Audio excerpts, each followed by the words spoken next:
Estamos em mais um Em Foco Podcast. Quero agradecer os internautas que estão compartilhando as nossas entrevistas todas as semanas. Quero agradecer também os nossos patrocinadores Ibases, a Litoral Parafusos, Restaurante Empório, Kumon e a Construtora Moinho. Nessa semana nós vamos entrevistar um manezinho aqui de Biguaçu, gente da terra, Lucas Martins. Ele é graduado em Medicina Veterinária pela UFSC e pós-graduado em Clínica Médica e Cirúrgica de Cães e Gatos. Realizou estágio na USP e possui diversos cursos na áreas de nutrição, cirurgia e ortopedia. Lucas é idealizador da Família Vet, uma clínica veterinária referência aqui na cidade de Biguaçu e região, com atendimento 24 horas. Inclusive, está inaugurando agora, já está em funcionamento, mas vai inaugurar, fazer uma inauguração de uma nova sede aqui no município de Biguaçu, muito bonita por sinal. Tem experiência também, vai nos contar aqui na entrevista, já esteve na Europa, trabalhou lá também na área. Então, Lucas, eu sempre gosto de começar minhas entrevistas, principalmente você que é manezinho aqui da terra de Biguaçu, mas eu sempre gosto de para o internauta saber um pouquinho, né, da pessoa que vai falar, que daqui a pouco vai falar sobre a tua clínica, a parte técnica. Perfeito. Sobre o que você faz lá com os cães, com os gatos, como é que são as tuas cirurgias com eles, quais são os problemas, o que mais acontece, qual é o perfil do teu cliente, né, para os internautas ficar sabendo. Perfeito. Mas eu queria que tu te apresentasse para o nosso internauta aqui do Em Foco Podcast. Como é que você começou os teus estudos, onde é que você começou, onde é que você morou aqui na cidade de Biguaçu, e como é que criasse essa vocação na área como veterinário. E é um prazer recebê-lo aqui. Boa noite, Décio. É um prazer estar aqui com vocês. Como tu conhece a minha família também, sabe da história aqui de toda a minha família. Eu cresci no bairro Fundos, em Biguaçu. Hoje, para quem conhece o bairro Fundos, cheio de prédios, está numa transição realmente para uma outra modernidade, né? Mas quando eu era criança, ainda era uma área rural. Então, minha família tinha gado, tinha vaca, tinha cabrito, tinha cavalo. Até eu brinco que eu tive um sonho de princesa quando eu era criança, que eu ganhei um pônei. Então, meu primeiro presente que eu lembro assim foi um pônei. Então, sempre tive cavalo. Você ganhou um pônei, então? Ganhei um pônei, que é o que toda menina quer, né? Mas eu menino, ganhei um pônei, porque eu era pequeno para andar a cavalo. Você também pensou que ganhou um cachorro, um gato, você ganhou um pônei. Isso mesmo. Uhum. Então, eu sempre cresci com os animais mesmo. Então, as minhas fotos de criança que eu tenho mais lembrança e intimidade é eu em cima de cabrito, eu em cima de bezerro. Então, eu cresci realmente junto com os animais. Então, esse tipo de profissão acabou sendo algo inevitável para mim, porque eu sempre convivi e vivenciei isso. Então, eu acho que eu não conseguiria seguir um outro caminho. Aquela questão de vocação mesmo, sabe? De fazer por amor. Então, eu sempre me envolvi com isso e é algo natural que eu continuo me envolvendo com isso. Mas era um sítio ali da tua família, do teu avô, dos teus pais, ali no bairro Fundos, vocês tinham tipo um sítio assim? Até hoje eles ainda têm um terreno com criação ainda. Isso até é engraçado porque já é um ambiente urbano, né? Não é mais uma área rural. E hoje ainda tem terreno com cavalo, que tem né? Cabrito, tem ovelha. Então, a forma como era no bairro há 20 anos atrás, 30 anos atrás, a gente vivenciava o que hoje ainda tem um pouco em Três Riachos, né? Entendi. Mas na minha época de criança ainda vivia muito essa parte rural de ter produção rural. Obviamente não em larga escala como acontece de um grande negócio, né? Era muito mais uma subsistência da família. Então, meu pai sempre amou o cavalo, de gostar de fazenda, de rodeio. Não que eu me envolva com o rodeio hoje, mas eu sempre me criei com isso, né? Com o cavalo, e ali tem com o pertinho, cachorro. Tem o CTG Sela de Prata, com certeza, né? Crescendo no CTG também, com Olha certeza. Só. Então, eu vivenciei minha infância toda associada com isso. Perfeito. Sempre tive cavalos, sempre tive cachorros, a gente sempre teve cabrito, vaca, ovelha. Então, fez parte da minha construção e os aprendizados... Qual a sua idade, Lucas? Eu tenho 30. 30 anos. 30 anos. Lucas, aí você começou a estudar ali nas escolas, ali nos fundos. Como é que começou a tua vida acadêmica? Eu particularmente nunca estudei em Biguaçu. Eu sempre estudei fora. Então, eu estudei em São José, todo o meu ensino fundamental e médio, né? Então acabou sendo em São José. Perfeito. Daí eu acabei passando em medicina veterinária na UFSC e eu comecei o estudo profissional realmente em veterinária na UFSC em Curitibanos. Então, quando eu passei na Federal é onde começou a parte mais se tornando... Você estudou... Até porque aqui na Trindade não tem... Não tem. Lá em Curitibanos. Eu fui da segunda turma do curso, que abriu novo em Curitibanos. Então, quando eu comecei na Federal, já começou essa transição do que era mais um esporte, uma brincadeira, para algo profissional, né? E como é que foi? Porque moravas aqui, moravas em Biguaçu, moravas em São José, estudaste em São José, né? E depois tu passaste no vestibular em Curitiba, fosse uma cidade no meio do estado de Santa Catarina. Sim. Aí, vida nova, não tinhas parentes lá. Como é que foi essa experiência, Lucas? Para mim foi muito bom. Porque essa parte de sair do berço de casa, sair da proteção, me fez um amadurecimento muito rápido. Então, ter essa liberdade, essa responsabilidade, fez com que eu assumisse um rumo da minha vida de entrar numa carreira profissional, de um esforço mais precoce, de assumir responsabilidades, de eu me organizar com a minha vida mais cedo. E eu vejo que isso foi muito importante para que eu me constituísse como um profissional de respeito até mais cedo. Porque hoje já vem as rugas do estresse do trabalho, né? Mas quando eu comecei a trabalhar realmente, eu tinha cara de menino ainda. Então... Tu fosse para Curitibanos com que idade? Eu tinha 17 para 18. 17 para 18 anos, bem novinho. Então eu não tinha 18 anos ainda. Então é a idade onde a gente está fazendo coisa errada, né?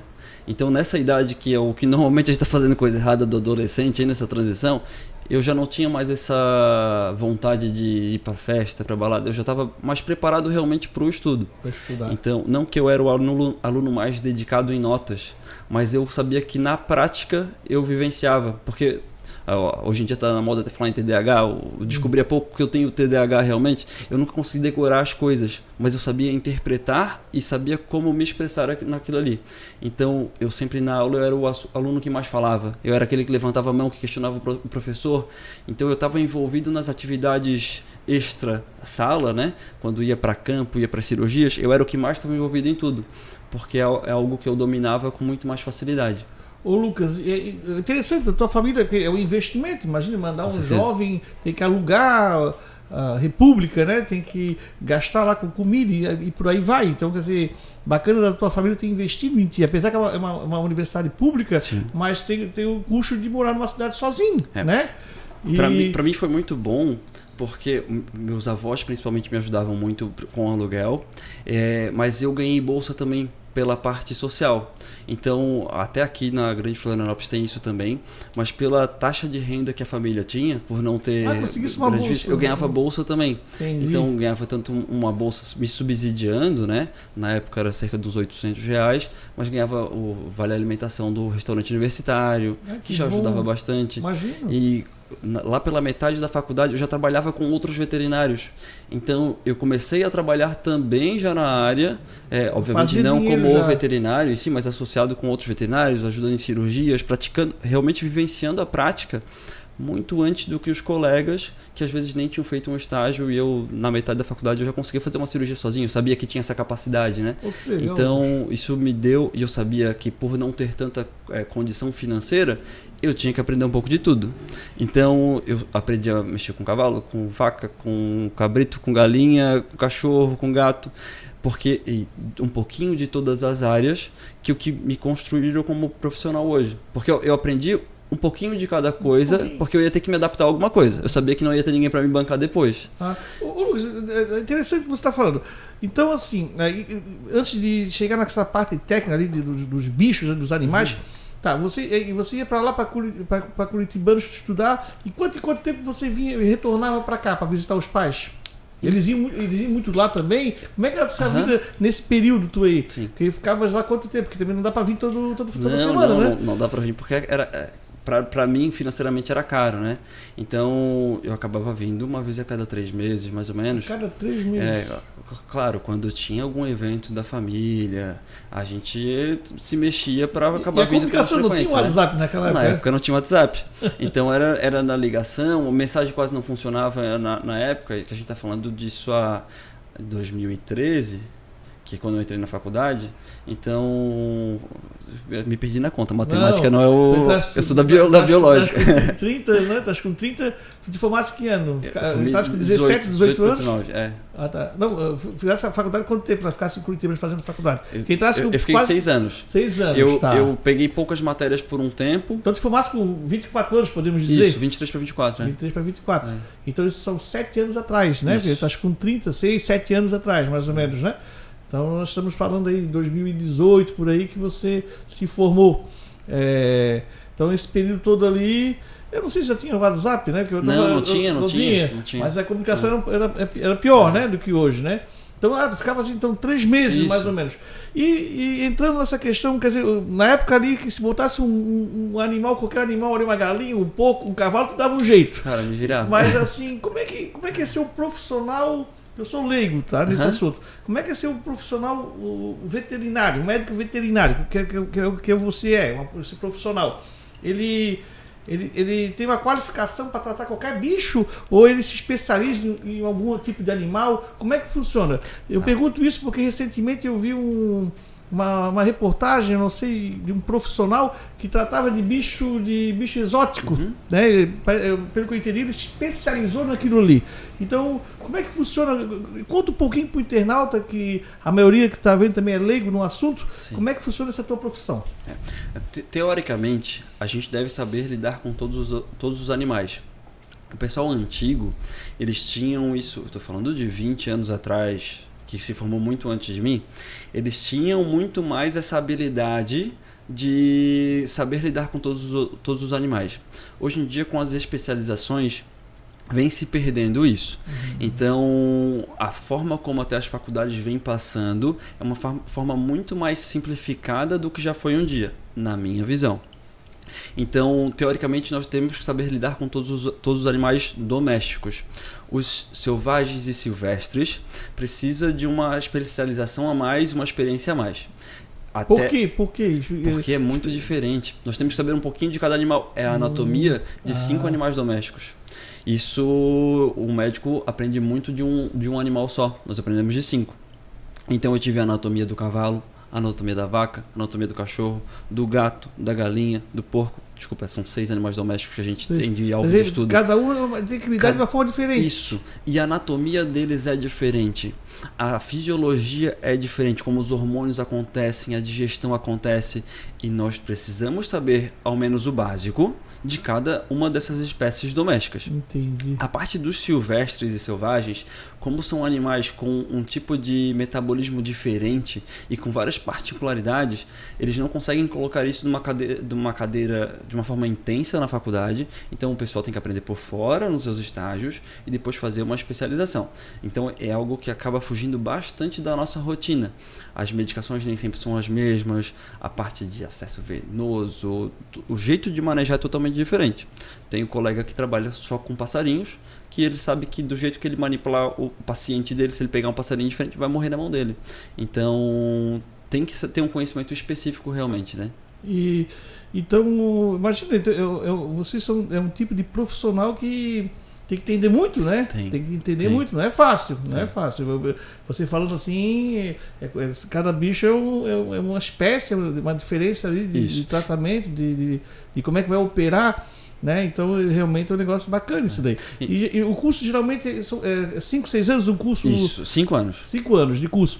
Aí você fez o curso ali. Você disse que já no meio do curso você já começou a operar, se fosse um menino ali, atuante ali, né, com aquela vontade de virar um profissional. E aí, assim que você terminou, o que aconteceu? Você já fazia algum estágio lá na faculdade? Depois, quando você saiu, você já começou a trabalhar? Como é que... Conta um pouquinho isso para o nosso internauta. Na minha construção na faculdade, eu sempre gostei muito da parte de nutrição, até porque eu gostava para mim.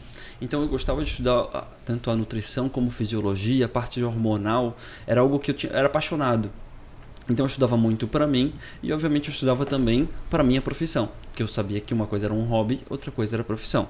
Então, quando eu tinha as matérias que envolviam nutrição, a parte de clínica que eu precisava abordar sobre metabolismo, abordar sobre alguma dieta específica, eu debatia com o professor e muitas vezes eu era questionado qual que era a minha opinião sobre a área, porque já era algo que eu estudava muito.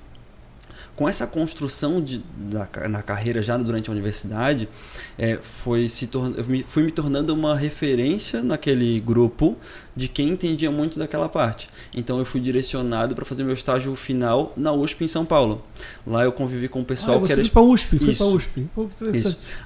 Não era o ponto mais interessante até financeiramente, mas era algo que era uma paixão realmente, essa parte de aprender mais sobre nutrição. Se eu fosse fazer algo pensando em dinheiro, a cirurgia ela é muito mais lucrativa, mas eu queria fazer algo que realmente fosse uma paixão.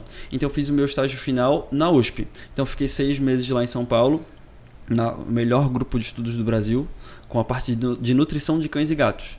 Então, tu entende de alimentação, Isso. Fala isso um pouquinho na prática. Como é que é isso aí? Tu sabes dar... isso aqui tu não pode dar, porque senão o cachorro vai ficar doente. É mais ou menos isso. Parecendo com pessoas, então. Mais ou menos isso. Então, eu aprendi como formular dietas, eu aprendi como formular ração, aprendi como fazer muito melhor essa parte de suplementação, eu aprendi como fazer os estudos, e nós acompanhamos alguns estudos da parte de nutrição mesmo. Fui em fábrica de ração, hoje eu sei muito bem como fazer um manejo de perda de peso, por exemplo, que hoje a gente sofre na área animal com obesidade, nos cães e gatos, assim como ocorre em pessoas, pelas doenças contemporâneas que o nosso estilo de vida vem trazendo. Então, hoje os nossos pets, eles são membros da família e acabam sendo reflexo das práticas que a gente vem tendo no nosso dia a dia, e o que a gente mais vê é cachorro e gato obeso, depressivo, é algo que eu convivo no meu dia a dia. Eu tenho um amigo que tem um cachorro e disse, eu compro a ração dele, às vezes dá vontade de comer. Então, ele não comeu, mas ele disse que tão bem feita que é. É verdade. Então, diz pro internauta qual é a comida do cachorro ideal, do gato. Assim, eu sei que tem coisas muito específicas, mas de uma maneira geral, tem que entender como é carne, o que seria... Sim. Se a gente for entender do metabolismo e fisiologia do cão e do gato, eles são muito diferentes. Então, um cachorro, ele é onívoro, assim como nós. Ele come tanto a proteína, a carne, como ele também digere bem a gordura, o carboidrato, come frutas. Se a gente for ver até um lobo-guará na natureza, ele come fruta, muito frutas, mais do que carne. Diferente daquele lobo do Alasca, que é um predador mais de caçada, né? Então, o cachorro, ele come muito parecido com a gente, embora tenha um metabolismo muito diferente. Então, o cachorro pode comer carne, o cachorro pode comer batata, pode comer arroz, pode comer vegetal, cenoura, pode comer fruta. A princípio, ele pode comer tudo isso. Já o gato, ele é estritamente carnívoro. Então, um gato na natureza, a gente não vai ver ele comendo melancia, não vai vendo ele comer arroz. Um gato na natureza vai caçar. E ele vai caçar em vários episódios ao longo do dia, principalmente à noite, né? Então, vai ser pequenos roedores, insetos. Então, até os hábitos alimentares dele vão ser pequenas porções, várias vezes ao dia, exclusivo de proteína animal. Então, até uma crítica, né? Tem gente que quer que o gato seja vegano hoje em dia, que eu acho um absurdo. O gato tem que comer proteína. Se a gente for ver até a ração do gato, diz atrás que tem fonte de carboidrato. Tem alguma fonte de amido ali, ou seja, arroz ou batata, algum cereal que é utilizado para que a ração vire ração. Quando ela está na indústria, ela é uma massa, um bolo alimentar. Só que se não tiver carboidrato, quando vai passar na máquina, que é a extrusora, que é o que vira o grãozinho da ração, ele não vira o grãozinho da ração se não tem carboidrato. Ele precisa ter para ser uma ração e ter essa parte de longevidade, a gente chama de shelf life, que é o tempo de prateleira. Perfeito. Então, para o gato, se eu fosse formular uma dieta natural, uma alimentação natural, que é o que a gente vê hoje em dia bem constantemente, que está na moda até, eu não colocaria fontes de carboidrato. Eu colocaria fonte de proteína. Posso até colocar alguma fonte de fibra ou vegetal, mas não como objetivo nutricional do carboidrato que tem nele, porque ele não comeria isso na natureza. Já o cachorro, se eu vou formular uma dieta para o cachorro, geralmente eu coloco pelo menos ali um 40% de fonte de carboidrato. Beleza. Lucas, antes da gente chegar na tua empresa, estou muito curioso em fazer várias perguntas para você, mas eu queria continuar um pouquinho da tua vida. Aí você fez um estágio, né? 6 meses lá na USP, em São Paulo. Aí conta, faz um resumo, dali fosse para onde? Que você também tivesse uma experiência na Europa. Na Nova Zelândia. Na Nova Zelândia. E conhecesse a tua esposa também foi na faculdade. Então conta um pouquinho esse ciclo todo, para nós chegarmos depois na tua clínica veterinária aqui em Biguaçu, né? Que eu sei que é um sucesso total. E pra gente, que aí eu tô curioso em perguntar depois, quem é o cliente que vem ali, quais são os problemas que chegam ali com o cachorro, né? Que você tá ali 24 horas ali tratando, mas fique à vontade para contar. Então, se você saiu da USP e foi para onde? Quando eu saí da USP, eu voltei para cá, para Biguaçu, porque daí eu já comecei a trabalhar realmente, né? Mas a minha esposa, eu conheci ela na faculdade. A gente é da mesma turma e nós nos formamos juntos. Mas o nosso affair começou só na parte final da faculdade mesmo. Nós sempre fomos amigos, convivemos no nossa rotina do dia a dia, mas nunca aconteceu da gente... Foi Curitibanos então? Ela é de onde? Ela é de São João Batista. São João Batista. Tá. Pertinho. Você de Biguaçu e São João Batista. Eles se encontraram ali. Tá, aí tu fosse pra USP e... E ela acabou indo pra Santa Maria nessa época. Mas ali a gente já tava junto, Entendi. Daí depois os dois se formaram, né? Ela começou a trabalhar na cidade dela e eu aqui. Perfeito. E eu comecei a tentar puxar ela junto com os meus atendimentos, porque ela trabalhava com a parte de neurologia. Então o estágio dela foi com neurologia. Essa parte de cabeça, porque o cachorro e o gato, eles têm doenças neurológicas muito parecidas com a gente. Olha só. Pode ser um Alzheimer, não que são essas palavras, mas é muito parecido. Um Parkinson, doenças degenerativas, doenças infecciosas que fazem problemas neurológicos muito específicos. E é muito difícil de diagnosticar. Então ela foi trabalhando mais para essa área. Ela já fazia anestesia na área dela, na cidade dela também. Então, juntou eu que fazia cirurgia, que eu tinha mais experiência em cirurgia, com ela que fazia mais anestesia. E eu gostava mais da parte de ortopedia e ela de neurologia. Então, as duas áreas se encontram bastante. Então, eu sou mais de português, eu sou mais mole, vamos dizer assim. Ela é lemoa raiz. Entendi. Então ela sabe lidar com dinheiro sem lidar com pessoas. Entendi. Então a gente compilou nossas qualidades, né? E daí a gente começou a nossa história trabalhando junto na região.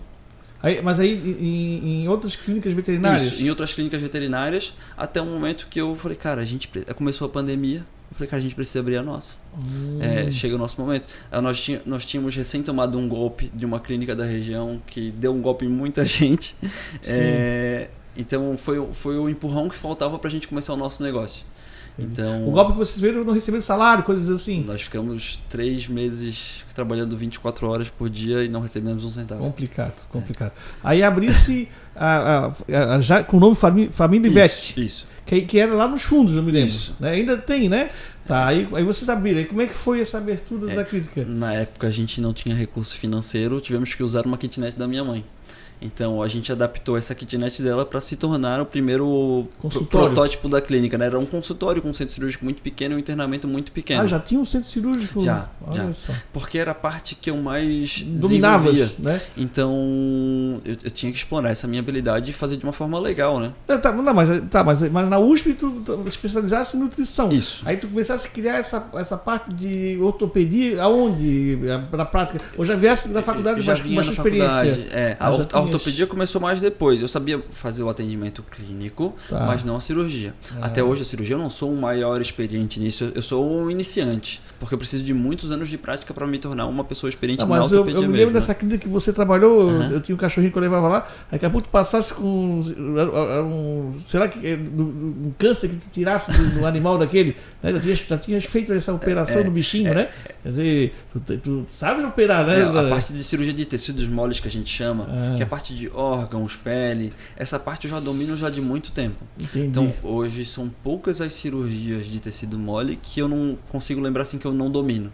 Então a maioria delas eu consigo fazer com bastante prática mesmo, assim, algo que eu domino. Aí vocês atendiam ali, tua namorada, que atualmente é esposa, e ela cuidava dessa parte tão neurologista do animal, e tu nutrição, com outras cirurgias também, e ali vocês recebiam o animalzinho e cuidavam ali. Mas como é que começou aquilo ali? Começou realmente com um sonho meu, porque eu que vislumbrava mais de ter a clínica e poder seguir a nossa metodologia de trabalho. A forma como a gente sempre viu de outros profissionais e que a gente não queria seguir, que queriam ter aquele momento da consulta como um momento único para tentar explorar o máximo possível. A forma como eu fui criado, e eu sempre quis também levar para a parte profissional, é que é muito mais interessante que seja um processo de fidelização.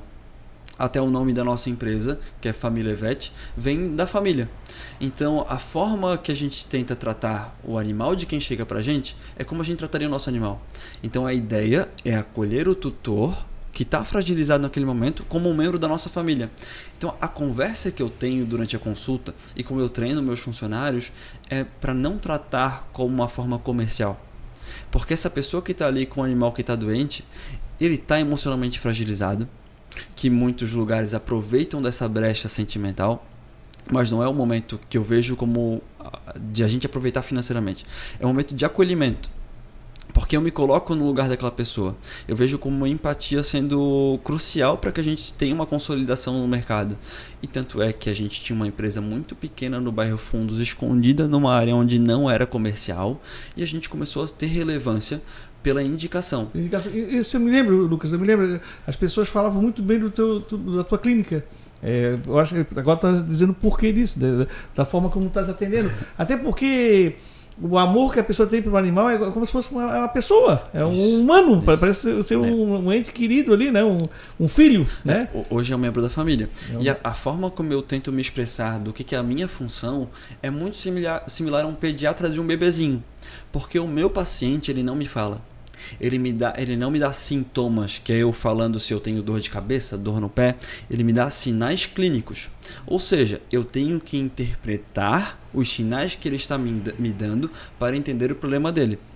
Mas o cachorro vai latir, o gato vai miar, mas aí como é que tu olha assim do jeitinho que ele está, pela tua experiência tu já começa a entender. Deve ter isso já acontece na sua experiência. Exatamente. Isso é interessante. O que tu poderia dizer para o internauta?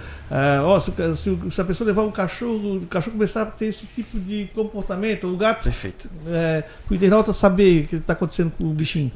Então, depende muito de qual que é a região. Vou dar um exemplo bem clássico, né?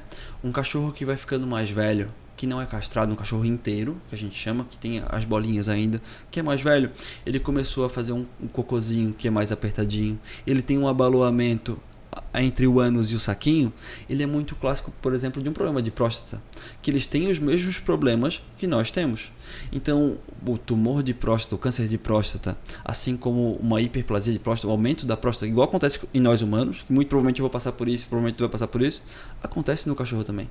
Então, esse é um sinal bem clássico num cão idoso. Às vezes a gente vê o cachorro com bafinho, por exemplo.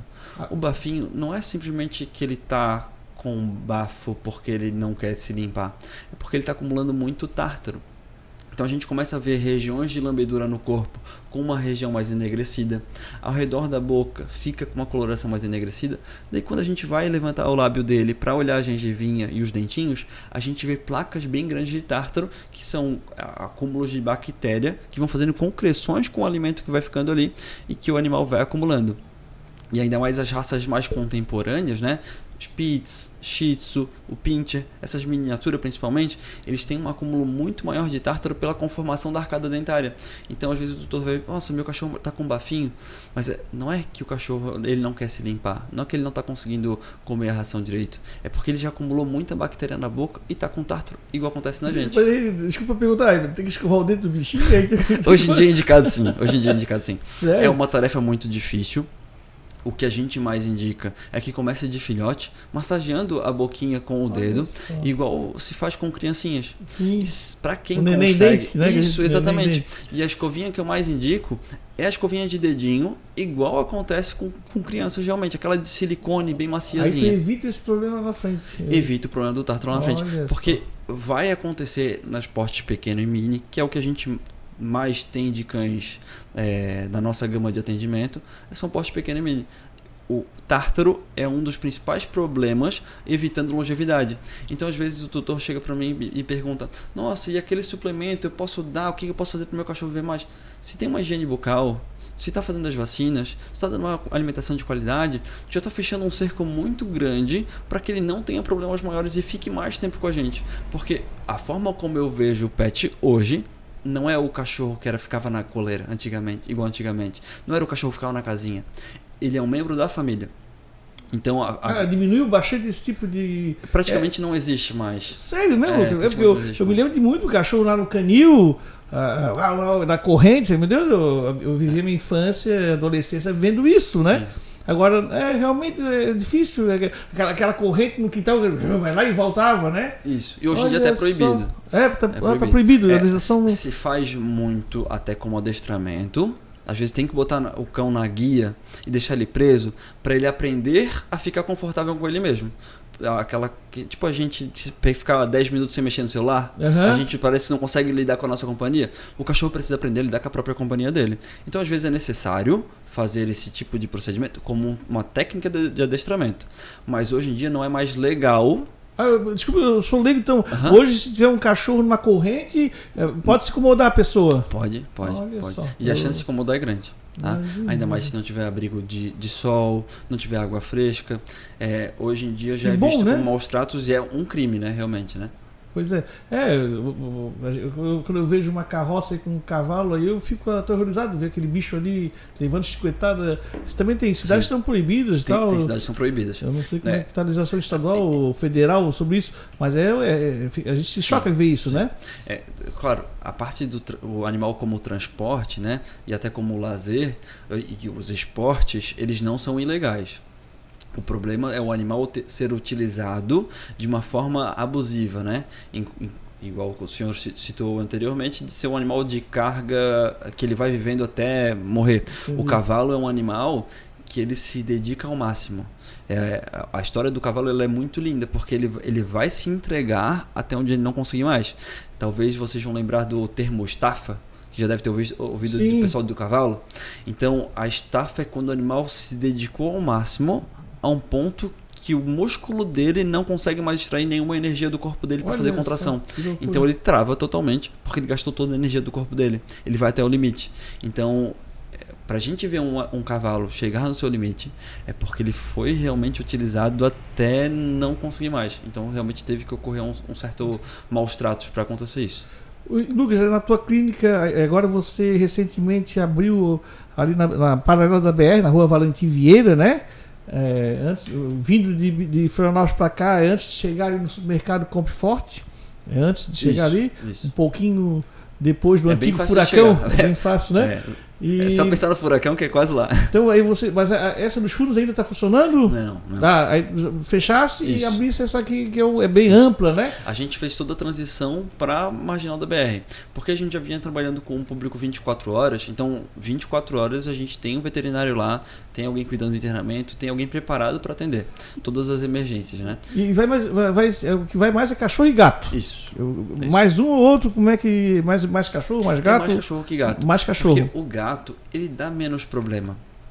Então o gato, ainda mais se a gente segue as regras que a gente indica, de não deixar mais o gato indo pra rua, deixar mais, hoje o público do gato ele deixa mais telado, é um público do apartamento.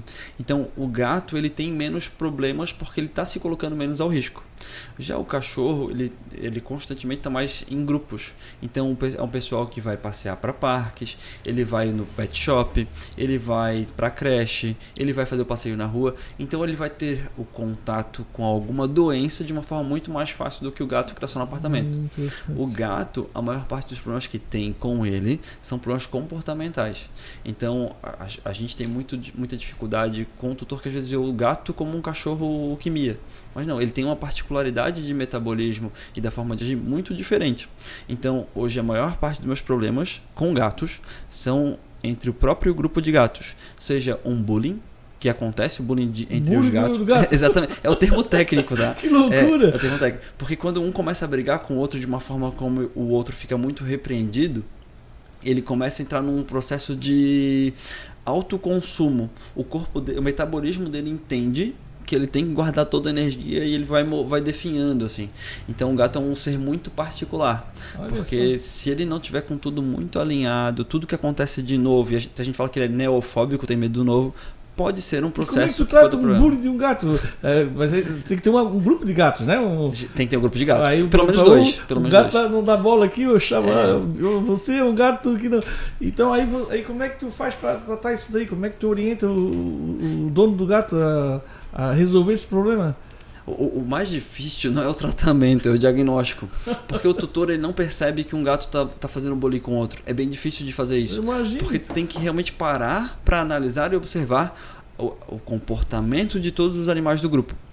Mas quando é o animal que sofre bullying, ele vai ter muito mais dificuldade para ter o acesso ao alimento, a dificuldade de ter o acesso à comida, ele vai ficar muito mais escondido e ele vai ficar doente. Olha então só, é um processo que, se a gente parecido com a nossa depressão, que parece um processo silencioso, o gato acontece da mesma forma. Então quando a gente vai tratar esse animal, a gente tem que tratar não só com medicação, inclusive a gente usa antidepressivos, usa suplementos, mas sim com o manejo também. E não adianta só a gente tratar com quem está sofrendo bullying. Se eu não cortar a causa, o animal que está sendo agressivo com o outro, eu não consigo resolver o problema. Não adianta só medicar quem está sofrendo. Vamos dizer assim, eu tenho que cortar o preconceito também. Não adianta só eu tratar quem está sofrendo o preconceito. Então eu tenho que tratar todo o grupo, inclusive o tutor. Porque para o tutor às vezes é mais difícil de aceitar essa relação que um está brigando com o outro.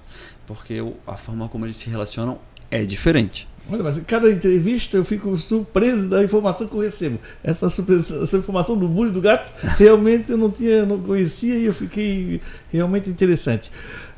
Nós temos algumas... o tempo está começando a chegar ao final, mas eu queria ainda saber algumas informações suas, Lucas, da questão da tua profissão. Uhum. Hoje tu recebes os animais assim, mais aqui da comarca de Biguaçu ou da Grande Florianópolis. É uma média de a pessoa vem lá, quais são os problemas que chegam ali? Certo. O cachorro caiu, quebrou, fraturou. Dá um resumo um pouquinho como é que funciona uma clínica veterinária no dia a dia, para o internauta entender. Hoje eu não recebo só daqui de Biguaçu, toda a Grande Florianópolis vem atender com a gente. Vem pessoal do Jurerê, vem do Campeche, vem da Palhoça, vem de todo... Vem de longe, então. Eu vejo muito mais até vindo pessoal de fora do que aqui de dentro de Biguaçu mesmo. Então, de Governador vem bastante gente também. A maior parte do nosso público são cachorros. O gato também vem. Do cão, o que a gente mais tem de problema são problemas associados a essas raças contemporâneas. Então, são cães de porte pequeno e mini, geralmente, onde a gente vem ver problemas anatômicos e genéticos acontecendo. Então, um dos problemas mais corriqueiros, né? Cachorrinho com luxação de patela, onde o ossinho da frente do joelho ele sai fora do lugar e eles começam a mancar. Tem os problemas orais, principalmente os braquicefálicos, que tem esse focinho para dentro, como o Shih Tzu, Bulldog. Eles vão ter muito mais problemas na arcada dentária e vão acumular mais tártaro. Isso vale também para um Spitz, para um Pinscher, para esses cães que têm a boquinha com uma conformação um pouquinho diferente. É diferente de comparar com o vira-lata, com o labrador, que vão ter esse focinho mais alongado, eles vão ter mais facilidade de roer. Então, esses problemas orais é algo que é muito constante na nossa rotina, assim como problemas oftálmicos. Todos os cães braquicefálicos que têm esse focinho mais curto, eles têm a inervação que chega aos olhos com uma dificuldade de captar as informações.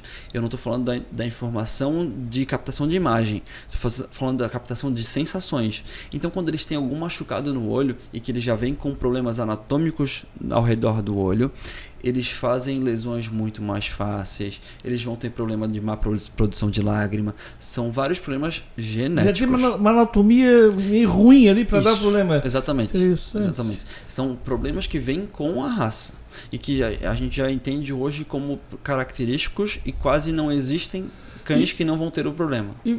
Mas esse tipo de problema o cara pode, ele tá vendo que o bichinho tá com um problema, mas ele pode ir amanhã de manhã na sua clínica ou à tarde. E como é que faz o cara 24 horas? O que acontece em 24 horas? Seria um acidente? Chega lá, o cara chega meia-noite lá, né? Vocês são 24 horas. Sim. Geralmente esse problema que chega de repente, que tipo é esse? Acontece de tudo, desde um acidente mais grave, um atropelamento, até recentemente a gente pegou uma cachorrinha que tinha a pele toda arrancada num atropelamento, até um caso que ficou bem famoso, dos traumas em geral, mas hoje em dia a gente tem também muito casos associados à depressão e humanização. Então não é algo que me surpreende as noites que eu recebo pacientes com crise de ansiedade. porque a gente começou a trazer características humanas para o animal e o cachorro começou a ter crise de ansiedade muito relacionada ao nosso comportamento, assim como comportamentos compulsivos, seja ele se mutilar, ele ter comportamento compulsivo na alimentação, que nem tem pessoa que arranca o cabelo, tem cachorro que rói a patinha, arranca o próprio pelo, o gato acontece muito isso também, compulsão alimentar é algo muito corriqueiro. Então, esses problemas associados à depressão, hoje em dia, eles estão entre o meu top 3, assim, de problemas que mais acontecem. Isso seja para cão ou para gato, mas a culpa é nossa. Porque nós humanizamos tanto eles, a gente quer tanto que eles sejam parte da nossa vida, que a gente esqueceu que eles não são humanos. Eles são cães, eles são gatos, eles devem ser tratados como a espécie deles pede que eles sejam tratados. E lá na tua clínica tem o local, um cachorro é operado, ele tem um pós-operatório, fica Sim. ali, tem todo tratado ali, fica ali. Isso. Aí, então é como se fosse um hospital, né? Isso. É tratado, fica um tempo. A gente só não tem o nome de hospital. Entendi. Então lá na clínica a gente vai ter desde o exame de sangue, os exames de imagens, raio-x, ultrassom, toda a parte cirúrgica, a parte de internação. A gente consegue realmente suprir todas as demandas básicas, né? Claro, às vezes tem um outro exame, por exemplo, um teste de DNA que a gente faz para descobrir algumas doenças, eu tenho que mandar para um laboratório muito específico, fazer uma análise de um tumor que a gente chama de biópsia, vulgarmente, né? Então essa biópsia eu mando para um laboratório específico, mas todos os atendimentos básicos, se precisa de um exame de sangue de emergência, uma cirurgia de emergência, tudo isso a gente consegue colaborar com o tutor e fazer todo o tratamento do início ao fim.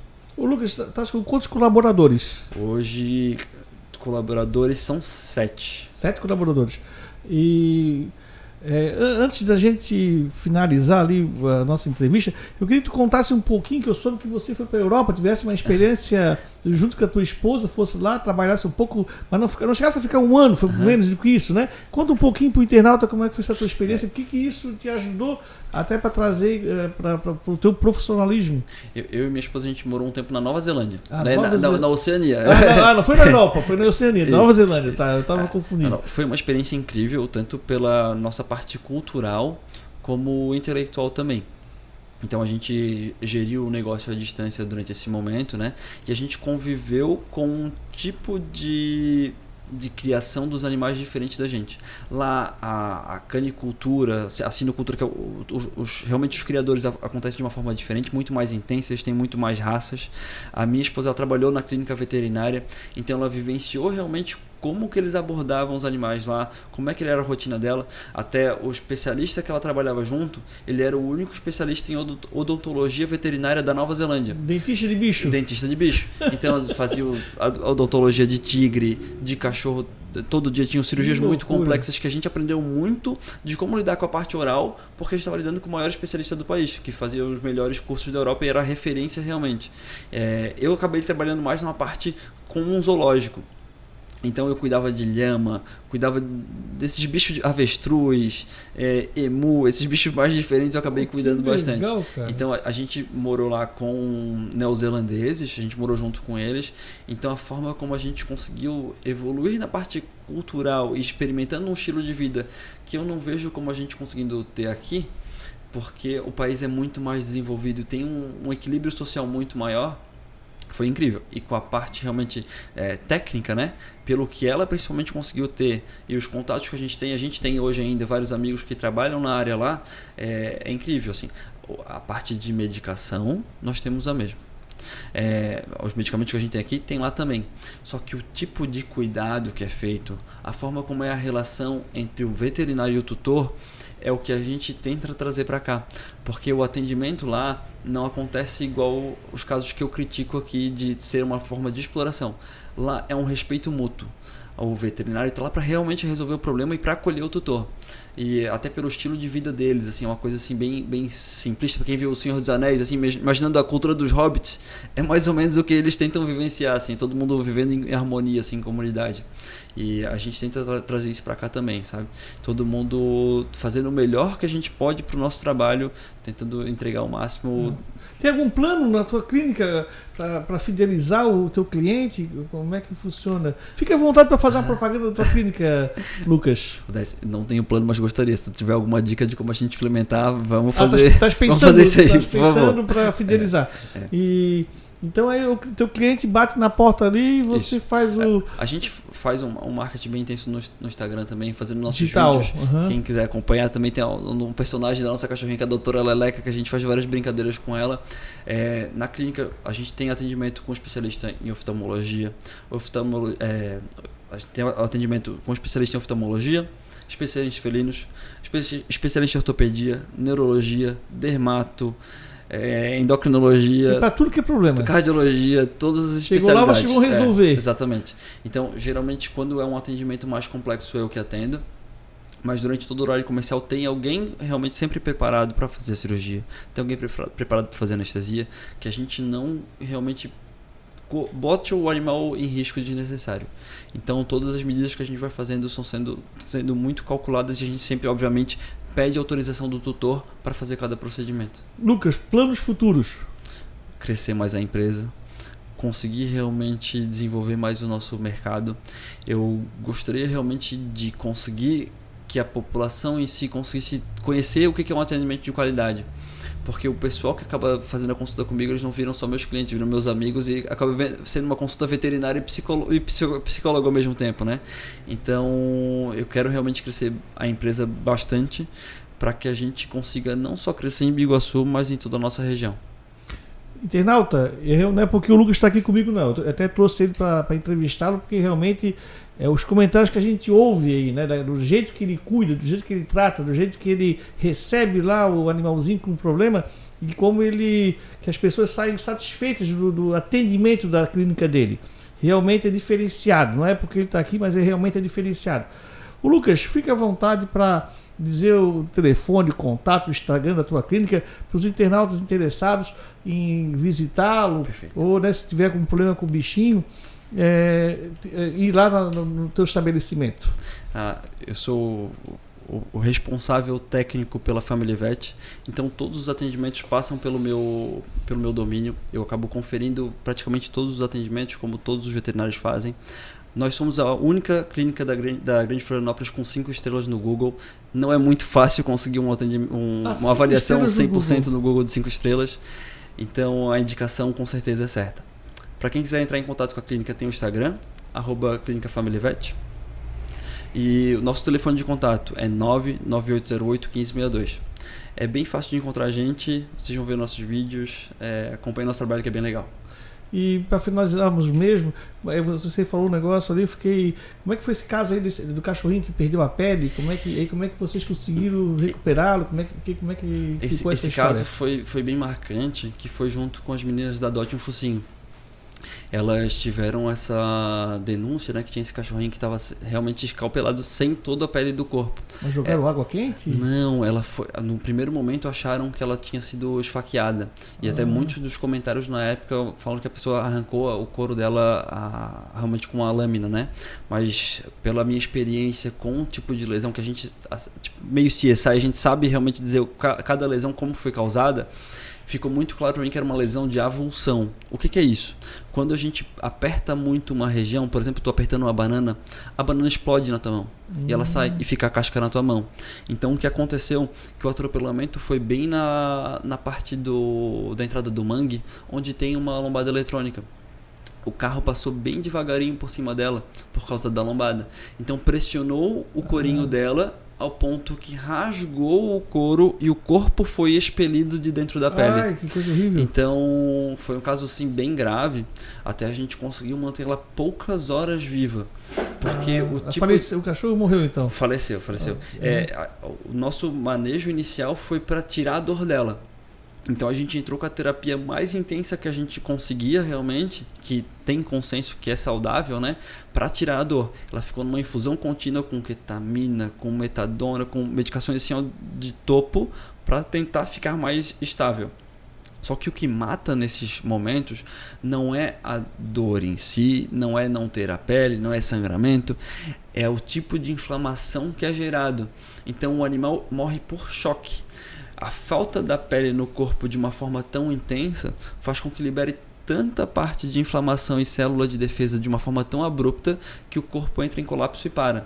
Então a gente pegou ela por volta de 8 e 9 da manhã, 2, 3 horas da tarde ela acabou falecendo porque realmente ela entrou em choque. Então a gente tentou manter ela quase sedada para que ela conseguisse tentar suportar esse estresse e depois poder fazer a cirurgia. A cirurgia seria o mais fácil para mim. O mais difícil era manter ela viva até esse momento. Mas esse caso assim, foi muito cruel. E é um caso que ganhou expressão nacional, né? Pelo tipo de choque que foi aquela imagem. Imagino. Pois é, como eu sempre falo aqui no Enfoque Podcast, cada entrevista é uma aula, mas a aula aqui do Lucas foi impressionante, Lucas. Eu estou assim, impressionado pelo teu profissionalismo, o conceito, né? Como você está preparado para exercer a tua profissão. Realmente me chamou a atenção. E eu fiquei contente em aprender tanto, né? Que contasse novidades aí o bullying, né? Com gato, de várias histórias que você contou aqui. Realmente eu estou impressionado. Parabéns pelo teu trabalho.